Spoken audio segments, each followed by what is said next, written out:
Welcome everyone to Tal'Darim Altar for an epic match between the Zerg player Kaelaris facing off against the Protoss player Kara. This is a match played from the XMG Cup. I think that's a ESL Online Cup series. So they are pro players. This is a good matchup. I'm always interested to see what Protoss can do on Tal'Darim Altar. In general, it's a pretty good Zerg map. It's very wide open. It's very large. It's very hard for Protoss players to get this natural down. There's a pretty wide area to wall off, and in general you have to go for a Forge Fast Expand for the most part, not always, and that gets pretty tricky. You're susceptible to Roach All-Ins and even 6 pulls or 10 pulls. Basically any early Zerg aggression can be very challenging to hold off, but you basically have to Forge Expand, and as Naniwa says, Forge Expand or die trying. So it's interesting to see what Zerg players do, and as we can see here, we do have an early pull going down for the Zerg player. I believe that was on 10 supply. No, that might have been at 6 supply. I should have been paying more attention to that. But we do have an early pull, and it has been scouted, luckily enough for our Protoss player, so he should be okay. He should have enough time to throw down cannon and the gateway and finish his wall off. So I don't think this will be catastrophic. If he had scouted to the north first, it would have been much worse. So we'll see how the Protoss player deals with it, and wisely placing a pylon down here. Even if he loses this, as long as he gets one cannon up here to protect his probes, he will not die.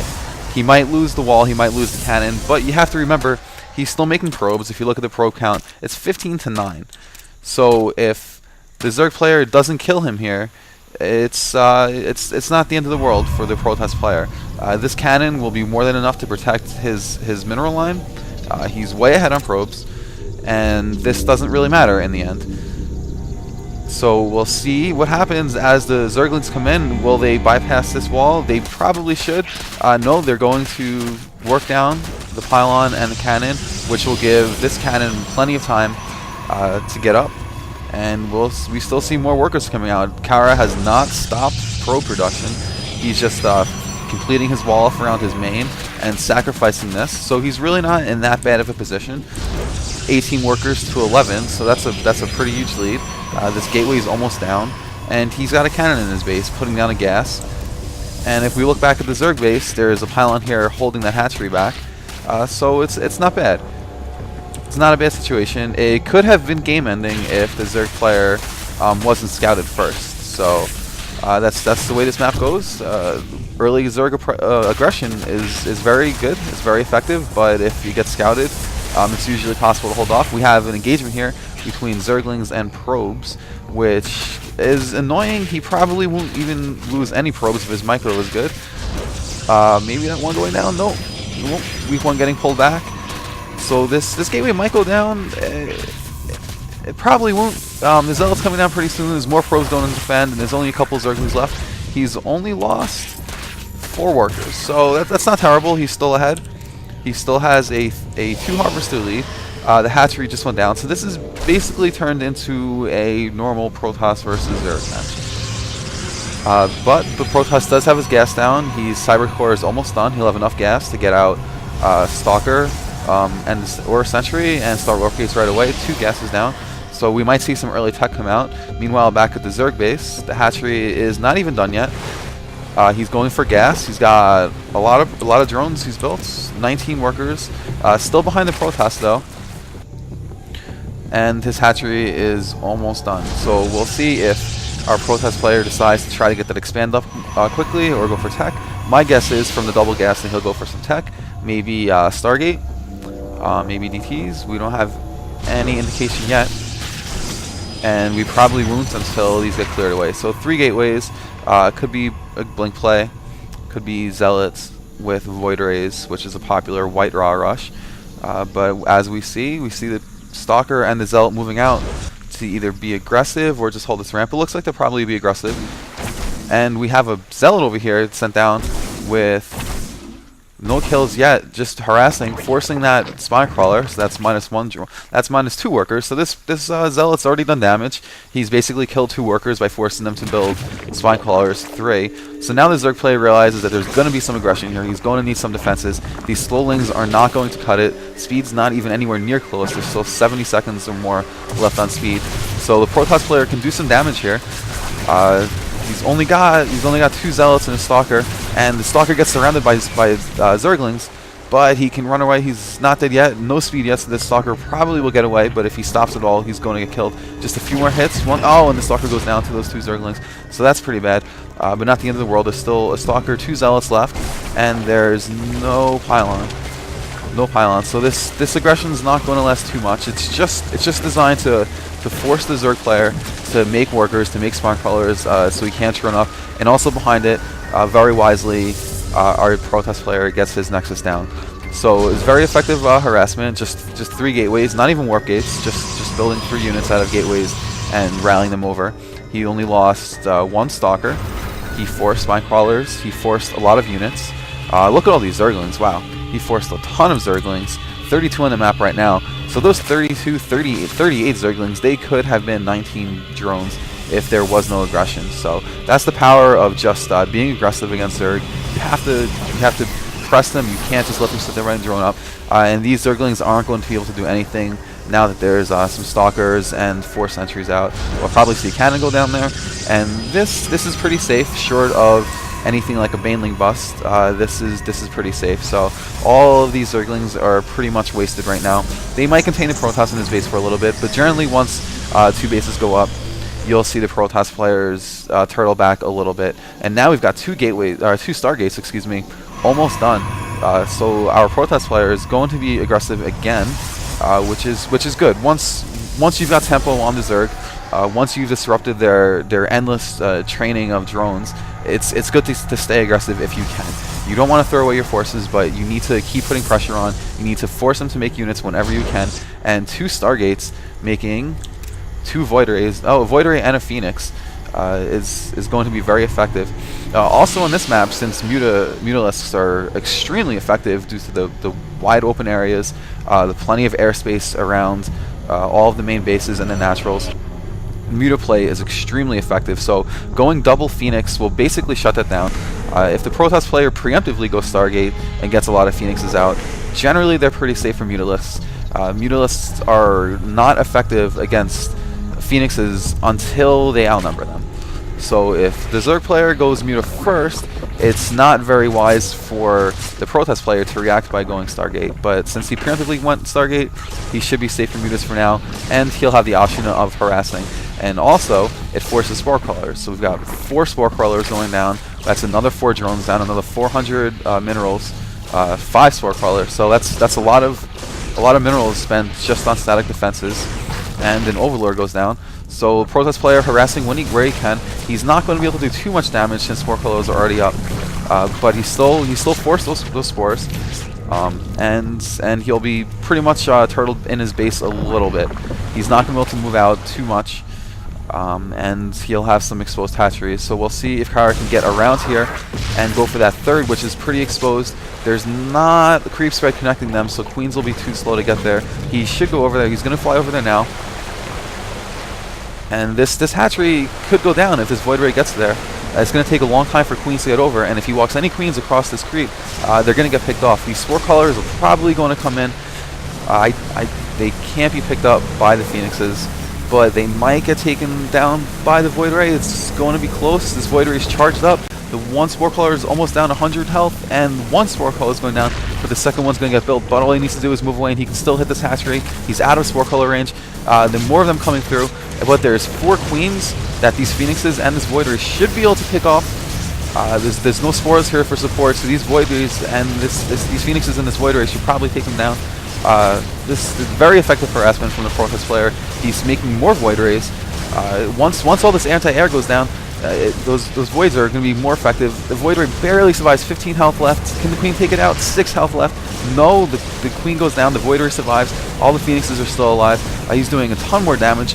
We have more Spore Crawlers being built and Zerglings, which are actually pretty effective as a strategy to combat Stargates. These Void Rays don't really take them down too fast. There's just too many Zerglings to kill. But looks like he'll probably have to back down. There's going to be too many Spore Crawlers up. And looking back at his base, not too many ground forces being built. But he's got 2 fully saturated bases. You could probably use a couple more probes over here, but he's running them over. He's building 4 more gateways and getting +1 ground weapons. So if we look at the units, he's got 4 Void Rays out, which are extremely powerful. If he can utilize those in his main army, it'll be very, very effective. But he's still in the base. He's still taking things down. All these Spore Crawlers come over, but with 3 Void Rays fully charged, he should be able to take these down before they can do too much damage. Microing back that hurt one. This Spore Crawler is probably going down. The Queen doesn't have any health for transfuse. Oh, the Queen takes 1 Void Ray down, but the Phoenixes come over to lift up the Queen. More Void Rays coming in though. This Void Ray down to 1 health. So close. This hatchery might go down. There's Spore Crawlers coming to try to defend, but the Queens keep getting picked off. And this hatchery is probably going down. He just needs to focus it. 500 health. And the Spore Crawlers brute in time. They're going to chase it away. But look for maybe more harassment here later. Even a Zealotrop from War Prisms can take that out pretty quickly. But good defense by the Zerg player, and very good aggression by the Protoss player, just keeping the Zerg in his base. If we look at the food, 108 food to 95. Zerg's banking a ton of minerals. I'm not sure what tech he's going to spend that on. Right now, he doesn't have anything. He's got a Spire on the way, but he needs to deal with these this error right now. More Queens going down. If you look at the units lost ahead, 32 units killed by the Protoss, many of them Queens. So great harass. Not many workers killed, but just this constant harass really disrupts the flow of tech. However, he's done a good job getting his base down, defending it. But even if you look at the hatchery, he's only got this 1 gas geyser saturated with workers. His mineral lines aren't very saturated, except for this one. This one's overly saturated, but he just doesn't have time to move them on over. Spore Crawlers once again getting shuffled around from one base to another. This player is so close to going down. 171 health. These Void Rays can probably sneak in there really quick and just take it out. But he doesn't want to sacrifice too much of his army. He's just waiting for shields to regenerate. And these Zerglings are just sitting here helpless, doing nothing as their lair, their base goes down. But this lair is so close to going down. He's probably going to charge up on this extractor and then swoop in and go in for the kill. But the Spire is done. More Spore Crawlers going down. And here we go. Lair going down. Lair is down. So he sacrificed a lot of army. But if you look at the food supply, he's way ahead. And we do have 8 Mutalisks coming out. But he should know that there's Mutalisks coming out since he should see the Spire. So if we look back at his base, we see cannons going up. Wow, he's way oversaturated over here. He should probably throw down some cannons. He's building more Phoenixes, and his main mineral patch is completely mined out. He had completely full saturation on there, and Blink is just finishing. So these Blink Stalkers should be pretty effective at stopping this Mutalisk harass, but he really needs to get a 3rd base down. He's only on 1 mining base right now for minerals. And he doesn't even have, he only has 1 gas geyser going. Well, 1 probe in this gas geyser, and more probes on a mineral line than I've ever seen in my life. 4, 8, 16, 24, 48. He has almost 80 probes on 1 mineral line. Talk about oversaturation. But these Mutalisks are out. These Void Rays are going to go down. There's just not enough Phoenixes. This is what I was talking about before. There's only 5 Phoenixes, and there's 12 Mutas out. So unless he micros perfectly in a head-on fight, these Mutalisks will probably win. Speedlings coming around. He's got an engagement here. Force fields go down. Pretty good force fields keeping those Speedlings out. But 12 Mutalisks can do a lot of damage, taking out 2 of those Phoenixes. Or did he? They're somewhere. There's still 5 Phoenixes on the map somewhere. Only 2 there. They might be flying around, scouting or harassing. So not a bad job by the Zerg player. More Speedlings come around. There's not too much energy for force fields left, but good force fields keeping them out. They can't get a good surround on these Stalkers, but their Stalkers are busy dealing with all these Mutalisks. There's still 12 Mutalisks up. Only 1 goes down. These Phoenixes are not good at taking damage. They go down very quickly. But there's only 6 Mutalisks left, 9 on the field somewhere. But if you look back at the base, the Zerg player, he has his bases up. He has Oh, this is a map with only one geyser on the third. That's interesting. So it's a custom version of Tal'Darim with only 1, 2, 3, 4, 5 mineral patches and the gas geyser. Interesting. But we do have a large army of stalkers out. 16 stalkers, more on the way. We do have +1 weapons, +2 weapons done. 17 stalkers and 82 probes. He really needs to either finish the game now or expand. But with only 12 stalkers and 32 speedlings on the map, both players are in a pretty awkward situation. And here's the engagement. Phoenix is doing their best to take out these mutalisks, microing with only 2 of them. No blink micro being used, just trying to kite these speedlings. He may have enough, though. There's only +1 armor on the speedlings and +2 attack on the stalkers, so they should do a decent job if he can micro them effectively. But there's still a lot of mutalisks out, and those mutalisks are very effective in a fight. Stalkers do not do a lot of damage to light units, and if he has, I'm not sure of the upgrades, he has +1 attack, so they're doing a good amount of damage to only +1 armor. And he's got almost a full surround. He's trying to blink back his stalkers, but there's so many mutalisks up here doing damage, and Kara calls good game. So pretty interesting game. 81 workers in the end, but he was still stuck on 2 bases. He can never expand to his third at all. And the Zerg player on 3 bases with only 43 workers. So pretty epic defense and pretty epic air aggression by Kara, but in the end the Zerg player was able to withstand it and take the victory.